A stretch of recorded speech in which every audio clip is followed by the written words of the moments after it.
गणाधीश जो ईश सर्वा गुणांचा, मूळारंभ आरंभ तो निर्गुणाचा. नमो शारदा मूळ चत्वार वाचा, गमू पंथ आनंत या राघवाचा. जय जय रघुवीर समर्थ. आजचा अभंग आहे अभंग क्रमांक 8.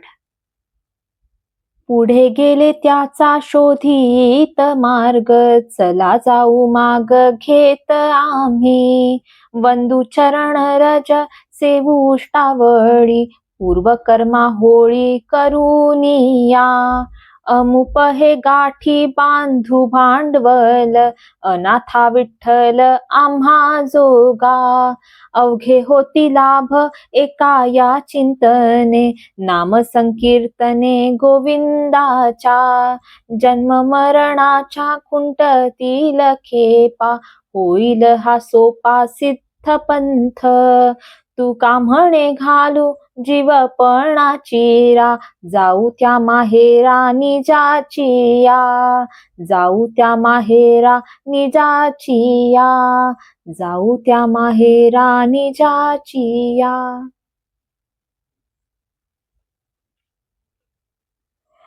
आजच्या अभंगात संत तुकाराम महाराज म्हणतात, जे संत पुढे गेले त्यांचा मार्ग शोधत शोधत आपण जाऊया. चला त्यांचा माग आपण घेऊया आणि त्यांचं जे चरण आहे, वंदू चरण रज सेवू उष्टावळी, पूर्वकर्मा होळी करूनिया. या संतांच्या चरणांना वंदन करूया. चरण रज म्हणजे ज्या वेळेस आपण चालतो त्याच्या खाली जी धूळ लागते ते म्हणजे चरणरज. या चरणरजांना वंदन करूया आणि त्यांचं जे उच्छिष्ट जेवण आहे, उष्टावळी म्हणतो आपण, ते आपण सेवन करूया. याच्याने काय होणार आहे तर आपल्या संचित कर्माची होळी होणार आहे. पुढे ते म्हणतात, अमुप हे गाठी बांधू भांडवल, अनाथा विठ्ठल आम्हा जोगा. आम्हा सारख्या अनाथांना योग्य असलेले विठ्ठल रूपी जे भांडवल आहे ते आपण आपल्याशी बांधून घेऊ, आपल्या पदरी पाडू. अवघे होती लाभ एका या चिंतने, नाम संकीर्तने गोविंदाच्या. एकाच फक्त चिंतनाने लाभ होतो. कुठल्या तर या कृष्णाच्या, गोविंदाच्या नाम संकीर्तनाने हा आपल्याला लाभ होतो. जन्म मरणाच्या खुंटतील खेपा, होईल हा सोपा सिद्ध पंथ.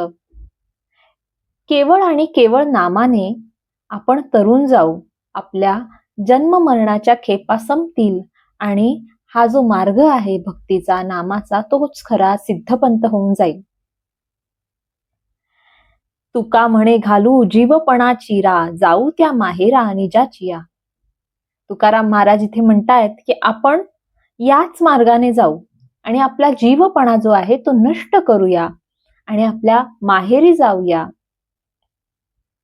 माहेरी म्हणजे वैकुंठी जाऊया आणि ब्रह्मरूपच होऊया.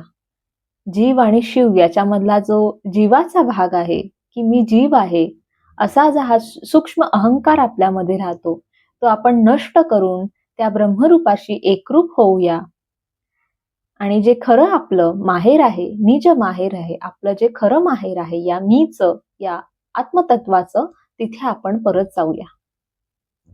अत्यंत सुंदर असा हा अभंग आहे आणि त्याच्यामध्ये संत तुकाराम महाराज म्हणतात की आपण संतांच्या मार्गावर, संत ज्या मार्गाने गेले त्या मार्गाने आपण जाऊ. मग ते काय म्हणतात, वंदू चरण रज सेवू उष्टावळी, पूर्वकर्मा होळी करूनिया. वंदू चरण रज, चरण जिथून आपण आपले भगवंत चालत गेले आहे तिथे तर त्या गोपिकांनी सुद्धा त्यांना वंदन केलेलं आहे. उष्टावळी, सेवू उष्टावळी असं म्हणतात. उष्ट जेवण आपण खाऊया संतांचं. उष्ट जेवणामध्ये काय अशी ताकद आहे की सर्व संतच आपल्या साहित्यामध्ये जे उष्टावळी आहे त्याला इतकं महत्व देतात. संत एकनाथांचं काला याच्यावरचा एक अभंग प्रसिद्ध आहे. त्याच्यामध्ये काय म्हणतायत ते, की देव आहेत ते जमलेले आहेत. गोपाळकाला जो आहे तो खरं गोपाळांनी म्हणजे कृष्णांनी आणि इतर सर्व गोपाळांनी एकत्र करून जेवण अन्न सेवन केलं, त्याला आपण गोपाळकाला म्हणतो.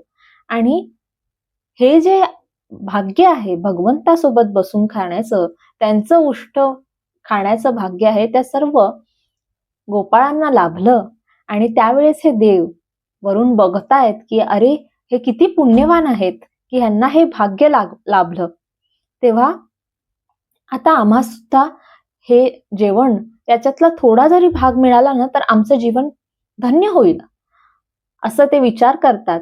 ते म्हणतात, शेष उष्टावळी मिळता आम्हासी पावन जन्मासी होऊ आम्ही. आणि या विचाराने काय करतात ते, तिथे जाऊ तर शकत नाही म्हणून ते विचार करतात आता हे गोपाळांनी अन्न सेवन केलेलं आहे, आता हे हात धुवायला म्हणून यमुनेच्या तीरावर नक्की जातील, तेव्हा आपण काय करूया, छोट्या छोट्या माशांचं रूप घेऊया आणि आपण तिथे जाऊया. म्हणजे काय होईल, जेव्हा ते हात धुतील त्यावेळेस ते कण येतील बाहेर, ते आपण सेवन करू, असा विचार करतात देव. मात्र ऐसा विचार करुनिया देव मत्स्य रूप सर्व धारिताती, असा विचार करून सगळे मास्याचं रूप धारण करतात. आणि इथे गोपाळांना तर अन्न मिळालेलंच आहे, पण कृष्णाची इच्छा पाहिजे ना, जो कृपा प्रसाद आहे, जो ही जी उष्टावळ आहे ती देवांच्या भाग्यात येण्यासाठी सुद्धा पुण्य लागतं. तेव्हा कृष्ण म्हणतात की आज तुम्ही हात धुवायला यमुनेला जाऊ नका, तुम्ही ते चाटून अंगालाच पुसा. आणि गोपाळांना कळत नाही हे का असं म्हणतायत. कवळ खाऊनी हात टिरी पुसा, यमुने सहसा जाऊ नका, आज तुम्ही यमुनेवर हात धुवायला जाऊ नका. इतकं हे पुण्य उष्टावळीचं आपण मानतो. काल्याचं जे जेवण असतं, काल्याचा जो प्रसाद असतो, इतकं याचं पुण्य आहे. आणि म्हणूनच संत तुकाराम महाराज सुद्धा म्हणतात, सेवू उष्टावळी पूर्वकर्मा होळी करून या. याच्यामुळे काय होणार आहे की आपल्या पूर्वकर्माची जी आहे ती होळी होणार आहे, पूर्वकर्म नष्ट होणार आहे आणि आपण पापाच्या भारातून मुक्त होणार आहोत. असं हे अमोघ जे भांडवल आहे विठ्ठलाचं, ते आम्हाला आमच्या पदराशी बांधून घ्यायचं आहे. आणि एकाच चिंतनाने, केवळ नाम संकीर्तने काय होणार आहे की जन्म मरणाच्या खेपा संपणार आहेत. संत नामदेव महाराज नामाचेच म्हणजे त्यांनी नामाचाच प्रसार केला, नावाप्रमाणेच नावाचा प्रसार केला. आणि नाम महिमा या अभंगामध्ये ते म्हणतात, प्रेमाचा जिव्हाळा नामाची आवडी, क्षण एकन सोडी संग त्याचा, नामा म्हणे दिनांचे माहेर, एक तो उदार पांडुरंग. अशी नामाची गोडी असलेल्याला माहेर कुठलं असेल तर पांडुरंगाचं.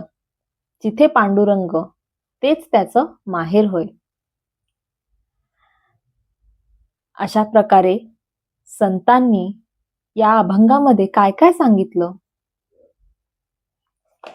की सगळ्यात सोपा मार्ग कुठला आहे तर नामसंकीर्तन. नामसंकीर्तनाने आपण पुढे जायचं आहे. सज्जन ज्या मार्गावर गेले, भक्ती मार्गावर गेले, त्या मार्गाने जायचं आहे. मना सज्जना भक्तिपंथेची जावे असं आपण म्हणतो. ज्ञानेश्वर महाराज सुद्धा म्हणतात, जे पुरुषार्थ सिद्धी चौथी घेऊनी आपुलिया हाती, विगाला भक्तिपंथी जगा देतू. असा हा भक्ती मार्ग आपण आत्मसात करायचा आहे, कारण तो सिद्ध मार्ग आहे असं संत तुकाराम इथे म्हणतात. आणि तिसरं गोष्ट काय तर त्यांनी उष्टावळीचं महत्व सांगितलेलं आहे, काल्याचं महत्व सांगितलेलं आहे, संतांच्या चरणरजांचं महत्व सांगितलं आहे. आणि याच सगळ्या गोष्टीने काय होणार आहे की आपल्या जन्म मरणाच्या ज्या खेपा आहेत त्या संपणार आहेत. असा हा अभंग क्रमांक 8 याचं विवेचन इथेच थांबवते. गुरुर्ब्रह्मा गुरुर्विष्णू गुरुर्देवो महेश्वरः, गुरु साक्षात परब्रह्म तस्मै श्री गुरवे नमः. उपासनेला दृढ चालवावे, भूदेव संतांसी सदा लवावे, सत्कर्मयोगे वय घालवावे, सर्वामुखी मंगल बोलवावे. जय जय रघुवीर समर्थ.